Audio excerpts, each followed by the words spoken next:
আশা কৰিছোঁ ছাত্ৰ ছাত্ৰীসকল তোমালোক আটায়ে ভালে আছা। যোৱাকালি আমি গণিতৰ প্ৰথম পাঠ সংখ্যা আৰু প্ৰক্ৰিয়া তাৰ বিষয়ে কিছু পৰিমাণে আলোচনা কৰিছিলোঁ। এতিয়া আমি পিছৰ প্ৰশ্নলৈ পোনে পোনে আহোঁ। পিছৰ প্ৰশ্নটোত কি কৈছে তোমালোকে কিতাপখনলৈ মন কৰা আৰু পাঠৰ আৰম্ভণিতে দিয়া ভ্ৰমণ কাৰ্যসূচীৰ লগত জড়িত সমস্যাবোৰ দলত বহি আলোচনা কৰি সমাধান কৰিব কৈছে। ঠিক আছে,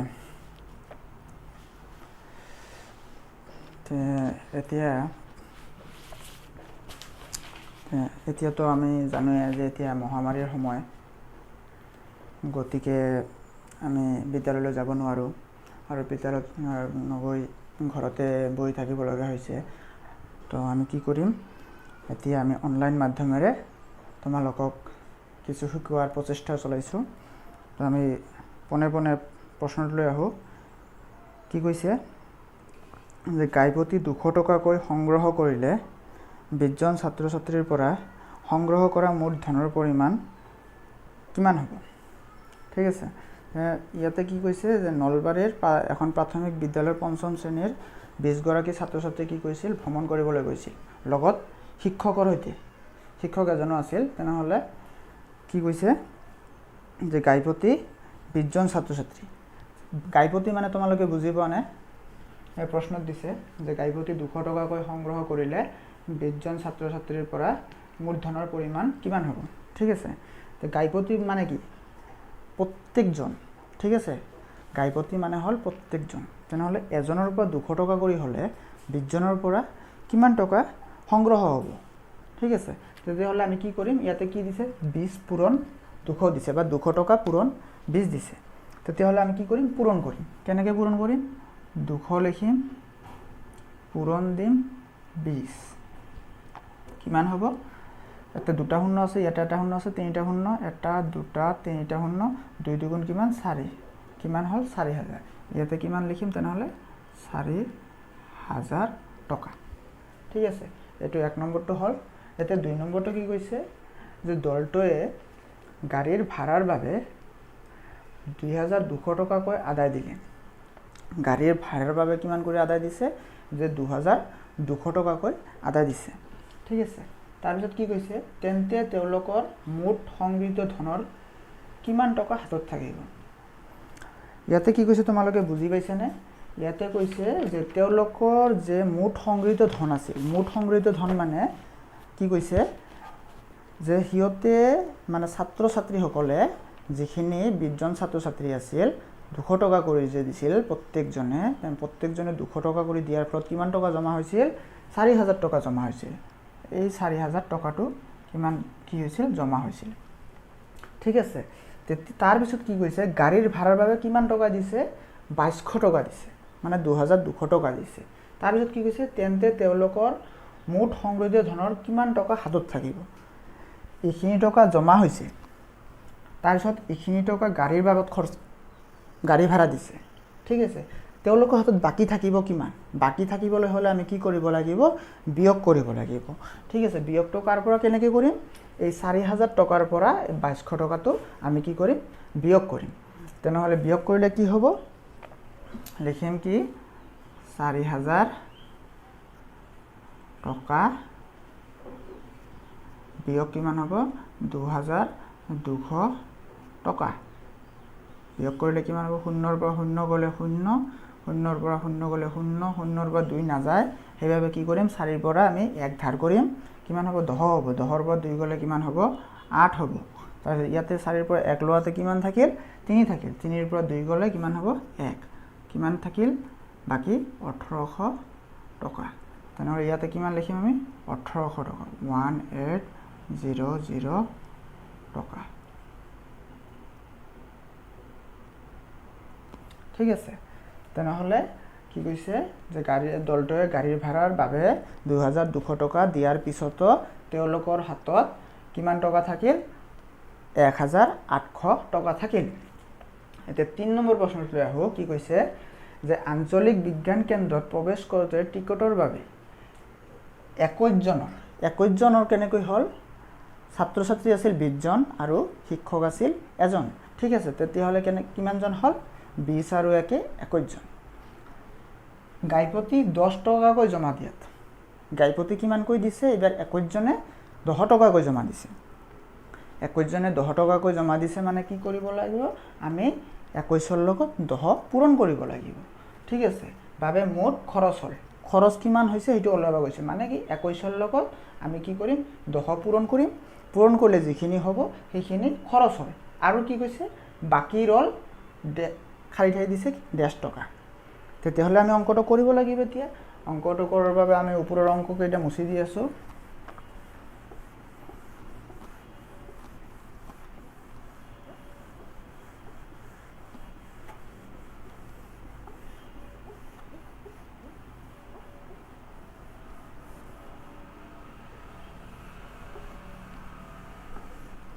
ঠিক আছে মুছি দিলো কি কৈছে টিকটৰ বাবে প্ৰবেশ আঞ্চলিক বিজ্ঞান কেন্দ্ৰত প্ৰবেশ টিকটৰ বাবে 21 জনৰ কিমান কৈছে গাইপতি 10 টকাকৈ জমা দিয়া টিকটৰ বাবে মুঠ খৰচ কৈছে তেতিয়া কি কৈছে আমাৰ লিখিব লাগিব যে 21 জন ছাত্ৰ ছাত্ৰী মানে 21 জনৰ পূৰণ 10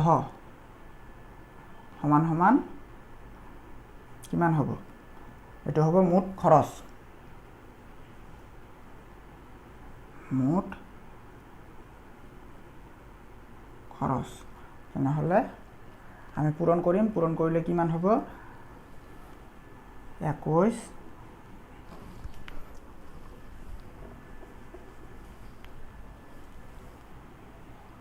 10 পূৰণ কৰিম 1 ৰ 0 গুণ এটা 0 আছে এটা 0 বহাই ললো 21ক 1 দিয়ে পূৰণ কৰিলে 21 কিমান হ'ল 210 টকা তেনেহলে মুঠ খৰচ কিমান হ'ল 210 টকা এটো হল খৰচৰ পৰিমাণ তাৰ পিছত আৰু কি কৈছে বাকি ৰল কিমান টকা এতিয়া বাকি ৰল কিমান টকা যদি কয় তোমাৰ আগৰ প্ৰশ্নলৈ মন কৰিব লাগিব আগৰ প্ৰশ্নত কি কৈছিল যে দলটোৱে গাড়ী ভাড়া দিছিল কিমান টকা 2200 টকা তেওঁলোকৰ মুঠ সংগৃহীত ধন কিমান টকা বাকি আছিল তাতে তোমালোকে নিশ্চয় লিখিছা কিমান আছিল 1800 টকা ঠিক আছে তেতিয়া এতি 1800 টকাৰ পৰা এতিয়া আমি কি কৰিম 210 টকা বাদ দিম কিয় এটো খৰচ হৈছে খৰচৰ পৰিমাণ হেখিনি কি আছিল 1800 টকা জমা আছিল তে জমাৰ পৰা খৰচৰ পৰিমাণ বাদ দিলে যিখিনি টকা থাকিব সেইখিনি হ'ব ইয়াৰ উত্তৰ তেতিয়া হলে আমি কি কৰিম যে জমা লিখিম জমা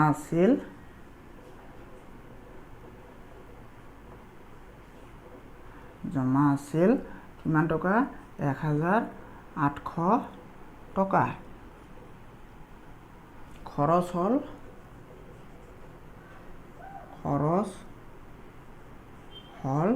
কিমান টকা 210 টকা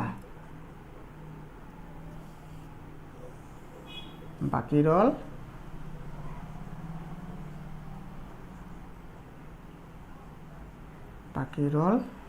বিয়োগ কৰিলে কি হ'ব 0 ৰ পৰা 0 গলে 0 1 ৰ পৰা 0 বিয়োগ না যায় 0 ৰ পৰা 1 বিয়োগ না যায় 0 ৰ পৰা 1 বিয়োগ নগলে কি কৰিম 1 ধাৰ কৰিম 10 হ'ব 10 ৰ পৰা 1 গলে 9 ইয়া থাকিব 7 7 ৰ পৰা 2 গলে কিমান থাকিব 7 ৰ পৰা 2 গলে 5 আৰু ইয়াতে কিমান থাকিব 1 থাকিব ইমান টকা ঠিক আছে তো বাকি কিমান থাকিব 1590 টকা ইয়াতে খৰচৰ ঠাইত আমি কিমান লিখিম 210 টকা আৰু বাকি ঠাইত ৰব কিমান লিখিম 1590 টকা ঠিক আছে বহিত তোমালোকে তুলি লোৱা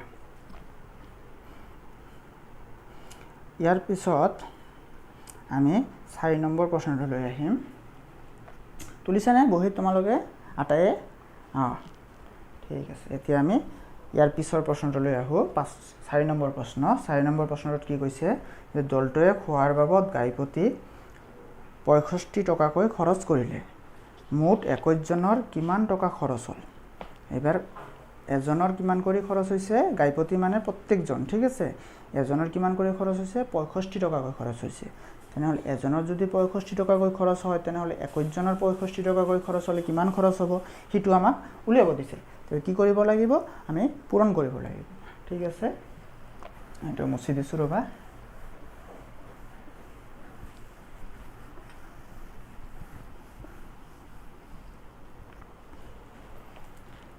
আমি কি কৰিম 4 নম্বৰটো কৰিম 4 নম্বৰটো কি কৈছে যে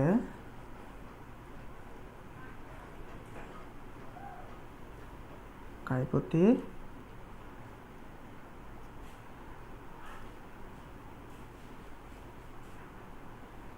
খোৱাৰ বাবদ হোৱা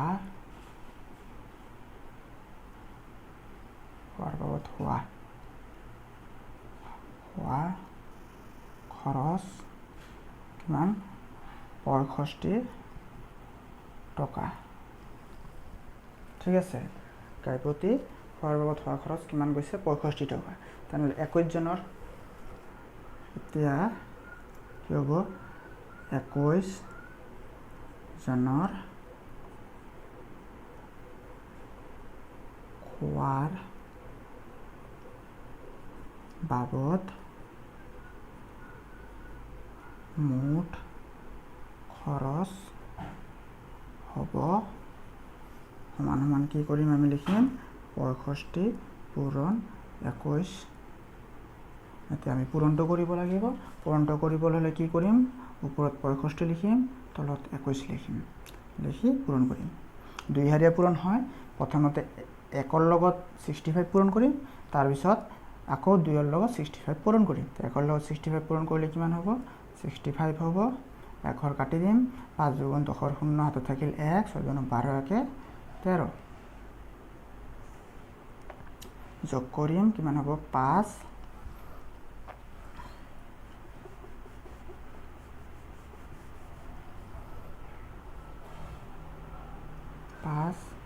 6 3 1 তো মুঠ খৰচ আমি কিমান পালো 1365 টকা ঠিক আছে তেনেহ'লে আমাক 4 নম্বৰ প্ৰশ্নত কি কৈছিল যে দলটোৱে খোৱাৰ বাবদ গাইপতি 65 টকাকৈ খৰচ কৰিলে মুঠ 21 জনৰ কিমান টকা খৰচ হয় উত্তৰটো কি লিখিম আমি ইয়াতে 1365 টকা ঠিক আছে হল এতিয়া আমি 5 নম্বৰ প্ৰশ্নটোলৈ আহো 5 নম্বৰ প্ৰশ্নত কি কৈছে এতিয়া দলটোৰ হাতত ডেশ টকা জমা থাকিল মানে দলটোৰ হাতত কিমান টকা জমা থাকিল আমাৰ প্ৰথমতে এই অংকটো 5 নম্বৰ অংকটো কৰিবলৈ হলে আমি 3 নম্বৰ অংকটো চাব লাগিব 3 নম্বৰ অংকত কিমান বাকি আছিল খৰচা কৰাৰ পিছত টিকটৰ বাবে খৰচা কৰাৰ পিছত বাকি আছিল কিমান টকা 1590 টকা ঠিক আছে আৰু 4 নম্বৰ প্ৰশ্নত খৰচ কিমান হল 1365 টকা এতিয়া তেনেহলে বাকি কিমান থাকিব আমাৰ হাতত কি কৰিব লাগিব 1590 ৰ পৰা 1365 বিয়োগ কৰিব লাগিব বিয়োগ কৰিলে যিখিনি থাকিব ধন সেইখিনি আমাৰ হাতত কি থাকিব জমা থাকিব তেতিয়া হলে আমি অংকটো কেনেকৈ কৰিম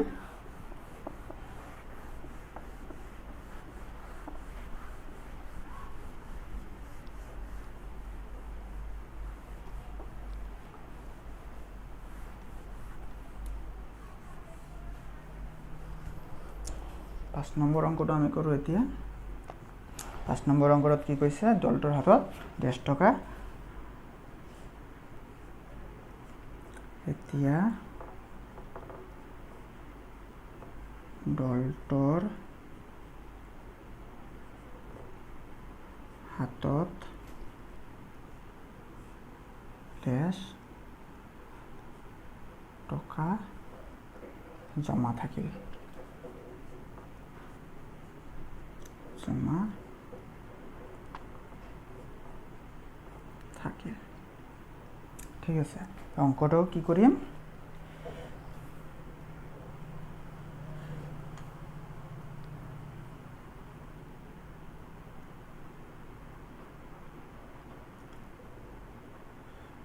লিখিম আমি যে বাকি থকা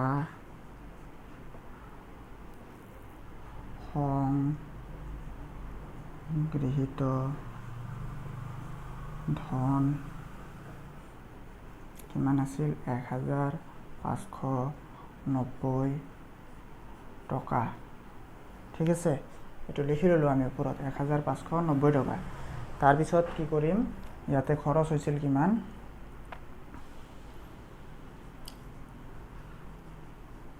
খোৱাৰ বাবদ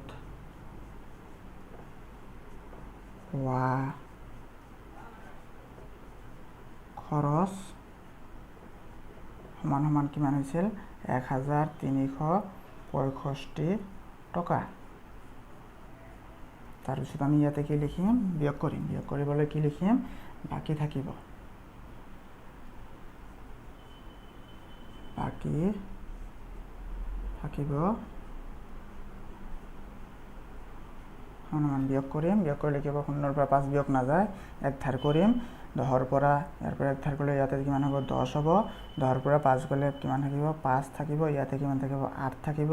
8 পৰা 6 গ'লে 2, ইয়াতে 5 পৰা 3 গ'লে 2, কিমান হ'ল 225 টকা। ঠিক আছে, তেনেহ'লে প্ৰশ্নত কি কৈছে, এতিয়া দলটোৰ হাতত ডেছ টকা জমা থাকিব। উত্তৰটো কিমান হ'ব, 225 টকা জমা থাকিব। ঠিক আছে, 5 নম্বৰ অংকটো শেষ হ'ল। এতিয়া আমি আহিছোঁ 6 নম্বৰ অংকটোলৈ। 6 নম্বৰ অংকটো কি কৈছে, কিতাপ কিনিবৰ বাবে কি কৈছে, ৰন্টুৰ দেউতাকে 450 টকা দি পঠিয়াইছিল। সি গ্ৰন্থমেলাৰ পৰা তলত উল্লেখিত কিতাপসমূহ কিনিলে।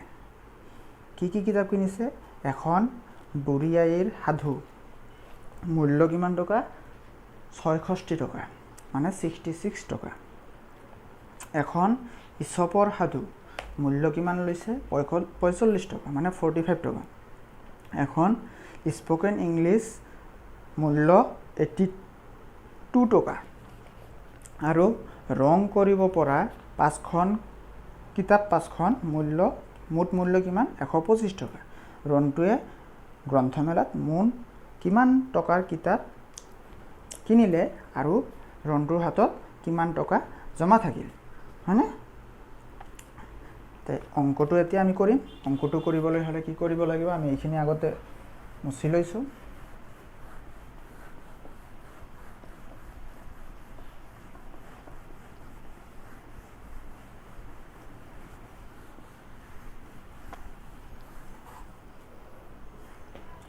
ছয় নম্বৰ অংক হৈছে,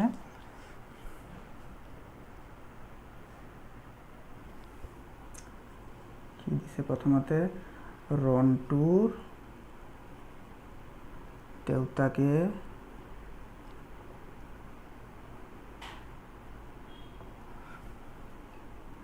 কিমান টকা দিছিল, 450 টকা কাক দিছিল, ৰন্টুক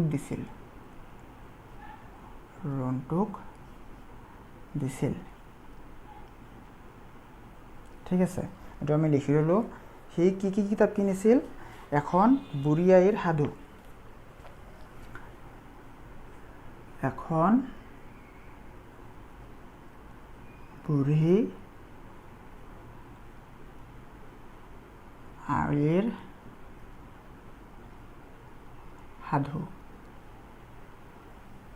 ঠিক আছে, এই কিতাপখন কি কৰিছিল, কিনিছিল। ইয়াৰ দাম কি আছিল, সাধুৰ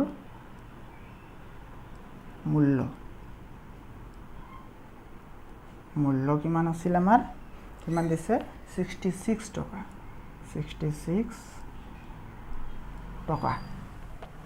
তাৰপিছত কি কিতাপ কিনিছিল, এখন ইছপৰ সাধু, এখন ইছপৰ সাধুৰ মূল্য কিমান টকা দিয়া আছে ইয়াতে, 45 টকা, 45 টকা। তাৰপিছত কি কিনিছিল, এখন স্পোকেন ইংলিছ, দেখিম আমি এখন SPOKEN ইংলিছ মূল্য কিমান দিছে 82 টকা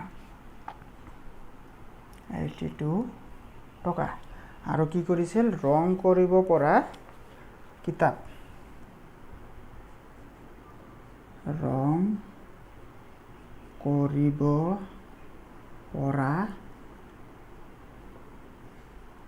কিতাপ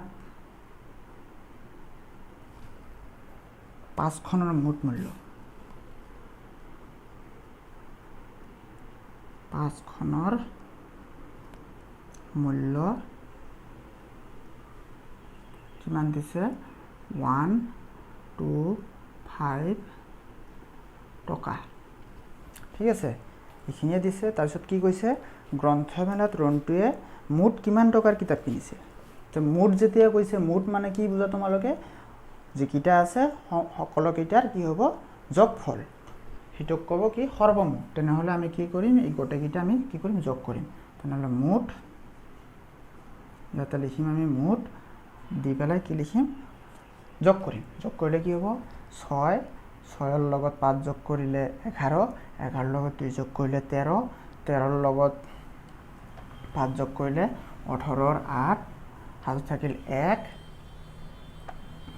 6 আৰু 7 ৰ একে 7 7 তে 4 11 11 8 19 19 আৰু 2 21 ৰ 1 হাতত থাকিল 2 2 আৰু 7 ৰ একে 3 কিমান টকা হল মুঠ 318 টকা এটো কি কৰিছিল 318 টকা মুঠ কিতাপ কিনিছিল আৰু কি কৈছে আৰু ৰন্টুৰ হাতত কিমান টকা জমা থাকিল আৰু খুদিছে কিমান টকা জমা থাকিব তে আমি কি লিখিম ইয়াতে যে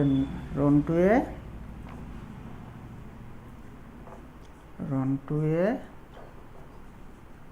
মুঠ কিতাপ